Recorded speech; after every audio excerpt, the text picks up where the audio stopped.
à tous. Donc je commence la vidéo d'aujourd'hui par remercier toutes les personnes qui se sont abonnées à ma chaîne et à mon groupe Facebook Le Monde de Mélou. Merci, merci, merci. Et un énorme merci aux personnes qui font des dons à la chaîne grâce au petit cœur qui se situe en dessous de la vidéo. Merci, merci, merci. Donc aujourd'hui, après avoir cousu il y a quelques temps le sac Botticelli, nous allons apprendre à coudre le petit porte-monnaie Botticelli qui va avec. Donc ce porte-monnaie, hop, il s'ouvre avec un petit bouton pression.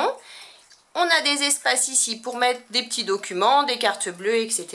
Et une poche zippée pour mettre nos petits sous. Donc pour réaliser ce porte-monnaie, il nous faut un morceau de tissu extérieur de 28 cm par 18 cm, un autre morceau de tissu extérieur ou de simili. Moi j'utilise que du simili, donc du coup je ne vais pas thermocoller, mais si vous utilisez un tissu fin, n'hésitez pas à thermocoller légèrement avec un H 630 par exemple. Donc il me faut un autre petit morceau de simili de 5 cm par 18 cm, un morceau de tissu doublure de 28 cm par 18 cm. Pour la poche, il me faut deux petits morceaux de tissu doublure de 18 cm par 10 cm et un zip d'environ 20 cm.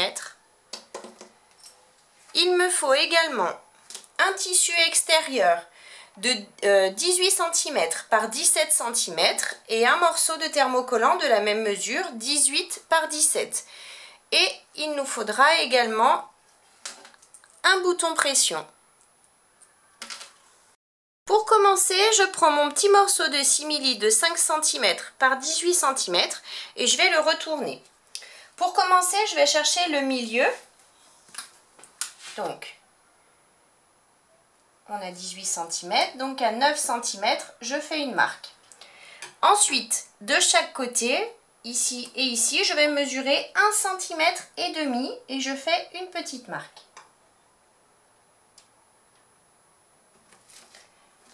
Ensuite, je prends une petite tasse qui fait 7 cm de diamètre. Donc si vous n'avez pas de tasse, vous prenez un compas et vous faites un petit cercle sur un bout de papier ou un carton de 7 cm de diamètre.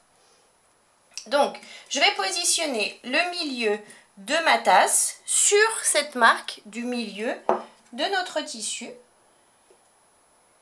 Et je vais tracer, hop, et je vais tracer donc un arrondi. Donc j'ai mon premier arrondi ici. Maintenant je reprends ma tasse et je vais positionner donc l'angle de ma tasse sur la marque à 1,5 cm ici, jusqu'à arriver au bord de mon premier arrondi.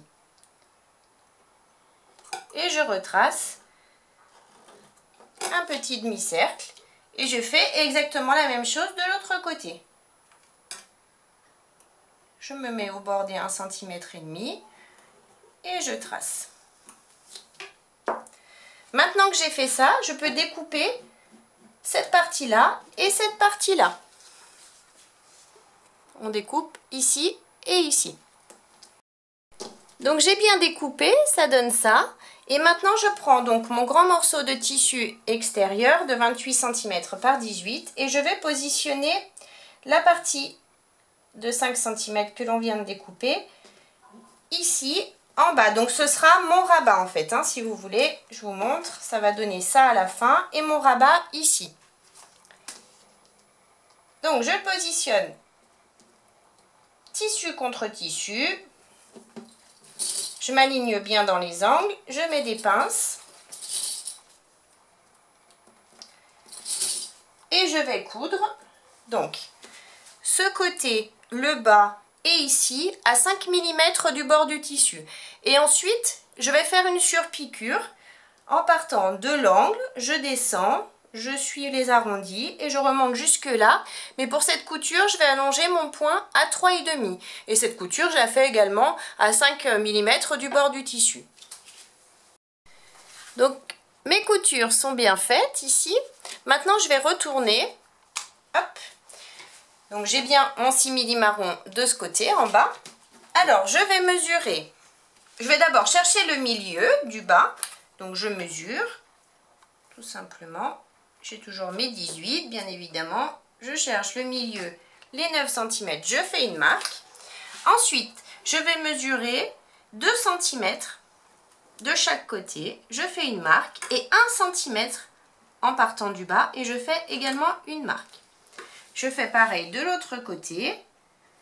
Une marque à 2 cm et une marque à 1 cm du bord. Ensuite, je vais relier la marque de 1 cm au point ici et la marque de 1 cm au point du milieu également.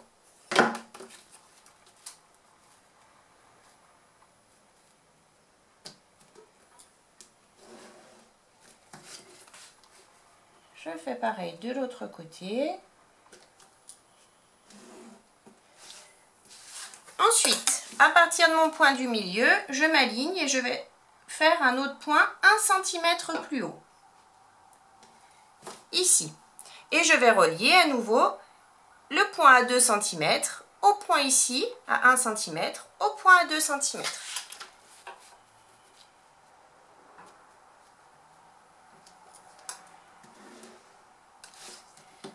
Et l'autre côté.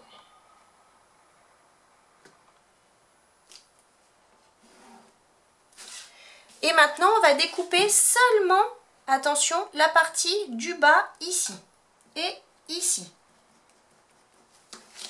Je vous montre de plus près.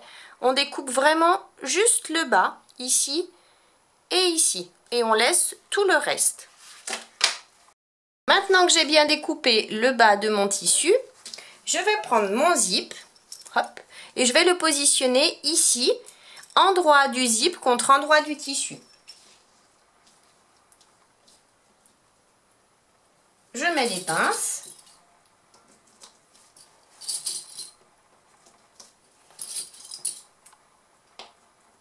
Et je prends un morceau de tissu, doublure de 18 cm par 10 cm et je vais le positionner endroit du tissu contre endroit du tissu par-dessus. Donc je m'aligne bien sur les côtés et en haut. Et je remets mes pinces de façon à tout prendre ensemble. Maintenant que j'ai tout bien positionné, je vais faire une couture au point droit à l'aide de mon pied à fermeture éclair ici en haut. Ma couture est faite, donc maintenant je retourne. Je tire bien mon tissu doublure de façon à bien positionner mon zip. Et je mets des pinces pour maintenir. Je fais pareil de l'autre côté. Je tire bien sur mes deux tissus. J'aplatis. Et je mets une pince pour maintenir. Et maintenant, je vais faire une surpiqûre au point droit en allongeant mon point à 3,5 tout le long ici à 5 mm du bord du tissu. Et vu que c'est du simili, je vais utiliser mon pied à fermeture éclair. Mon pied téflon, pardon. Ma surpiqûre est bien faite ici tout le long. Donc maintenant, je prends mon morceau de tissu doublure de 28 cm par 18 cm et je vais... Hop, j'enlève mes pinces et je vais le positionner endroit du tissu contre endroit du tissu, comme ceci, sur le haut. Je m'aligne bien. Je mets mes pinces sur le haut de mon zip. Je retourne. Je prends mon autre morceau de tissu doublure de 18 cm par 10 cm, pardon, et je vais le positionner endroit du tissu contre endroit du tissu ici. Donc je m'aligne sur le haut, toujours, je remets mes pinces. Voilà. Et je vais faire une couture au point droit à l'aide de mon pied à fermeture éclair ici en haut. Maintenant que ma couture est faite ici en haut, je vais retourner. Donc je prends mon grand morceau de tissu doublure et le petit qui est tout seul ici. Voilà. Je tire bien sur mes tissus comme tout à l'heure. Je mets des pinces pour bien maintenir mes tissus ensemble. Hop. Et hop. Je retourne et je vais donc faire une surpiqûre au point droit, ici, à 5 mm du bord du tissu, en allongeant mon point à 3,5. Maintenant que ma surpiqûre est faite ici, j'enlève mes pinces. Je vais positionner mon tissu doublure sur mon tissu extérieur, comme ça. Et je fais passer donc les deux tissus doublure de la petite poche l'un contre l'autre. Donc on va bien s'aligner, on positionne, on replie bien notre zip, bien correctement. Pour le bas, on s'aligne sur la pointe qu'on n'a pas coupée du coup. Voilà, on met des pinces. Et du coup, on va mettre des pinces tout le tour de nos tissus. J'ai mis des pinces tout le tour, donc comme vous voyez. Et par contre, ici, sur le tissu doublure de la poche, j'ai laissé une ouverture d'environ 10 cm. Donc maintenant, ce qu'on va faire, c'est qu'on va coudre au point droit à 1 cm du bord. On va partir d'ici, on descend jusqu'à notre trait ici que l'on a fait tout à l'heure sur notre tissu. Et ensuite, on va suivre la ligne qui est tracée. On suit la ligne et on remonte à 1 cm du bord toujours jusqu'à arriver à notre dernière pince. Et on laisse bien notre ouverture ici pour pouvoir retourner ensuite. Ma couture est faite tout le tour et j'ai bien mon ouverture ici. Maintenant, je vais enlever l'excédent de zip. Je découpe de chaque côté. Et je vais... Donc, soit vous avez des ciseaux cranteurs comme moi, comme ça. Et du coup, on va découper tout l'excédent de tissu et les angles. Soit vous n'en avez pas et du coup, vous allez utiliser des ciseaux comme des ciseaux normaux. Vous découpez l'excédent de tissu et vous allez faire des petits pics dans le tissu de façon à pouvoir retourner et à bien sortir tous nos angles.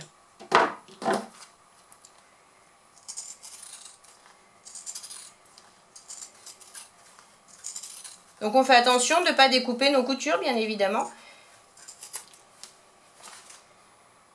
On casse les angles et on fait ça tout le tour. Par contre, ne découpez pas la partie qui est ouverte. La partie qui est ouverte, vous n'y touchez pas, vous vous arrêtez vraiment sur les côtés. Maintenant que j'ai tout découpé ou tout cranté, on va retourner. Donc pour ça, on passe par notre ouverture ici, on ouvre notre zip. Et on retourne tout délicatement et on sort bien tous nos angles. Donc j'ai tout bien retourné, j'ai sorti mes angles, ici, ici et en haut bien sûr. Maintenant on va refermer notre poche, donc pour ça, comme d'habitude, on tire sur nos deux morceaux de tissu. On se met bien à plat et on fait une couture au point droit, au plus près du bord du tissu. Maintenant que ma poche est bien cousue, je peux laisser cette partie de côté et je prends les deux morceaux de tissu de 18 cm par 17 et je vais les positionner endroit du tissu contre endroit du tissu. Je m'aligne bien et je vais mettre des pinces tout le tour. J'ai mis mes pinces, donc comme vous le voyez, j'en ai mis deux ici de façon à laisser une ouverture d'environ 8 cm ici sur le haut. Donc du coup, je couds ici à 1 cm du bord. Là, en bas, je remonte et je m'arrête ici pour laisser mon ouverture ici pour pouvoir retourner. Mes coutures sont faites, j'ai mon ouverture ici. Donc maintenant, comme tout à l'heure, je vais cranter donc tout le bord de mon tissu, sauf là où j'ai laissé mon ouverture. Il faut garder du tissu pour pouvoir coudre après. Donc on crante tout. Et ensuite on retourne et on sort bien tous nos angles. Donc j'ai bien retourné cette partie et maintenant je vais fermer donc la partie qui est ouverte. Donc comme d'habitude je tire sur mes tissus, je les aligne bien correctement pour que ce soit joli vu que ça va se voir. Je mets des pinces. Et cette fois-ci, je vais faire une surpiqûre au point droit à 5 mm du bord du tissu sur cette partie et en face, ici, pas sur les côtés, seulement en haut et en bas. Donc j'ai bien cousu en haut et en bas. Maintenant, je reprends mon morceau de tissu principal. J'ai rentré ma poche, je l'ai bien aplatie, bien correctement à l'intérieur. Et je vais positionner, donc j'ai ma couture ici en haut. Je vais positionner mon tissu par-dessus.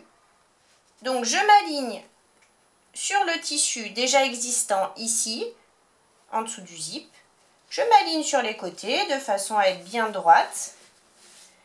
Donc ça dépasse, le tissu principal dépasse un petit peu de chaque côté, c'est tout à fait normal. Je vais mettre des pinces pour maintenir le tout.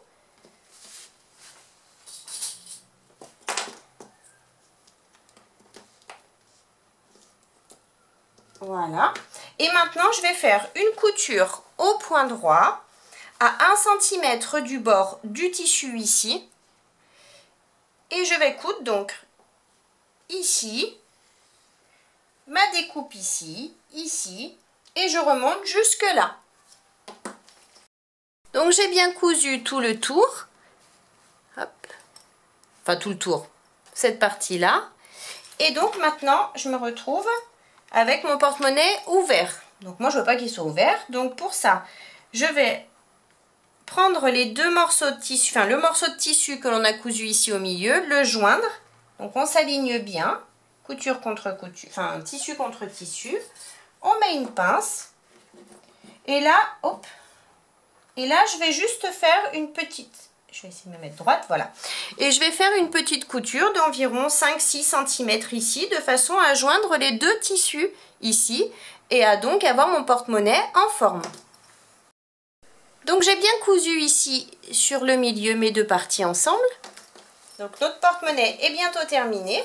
Il nous reste à positionner le bouton pression. Donc pour ça, hop, j'ouvre un petit peu. J'ai déjà le milieu ici de mon tissu parce qu'on a la pointe.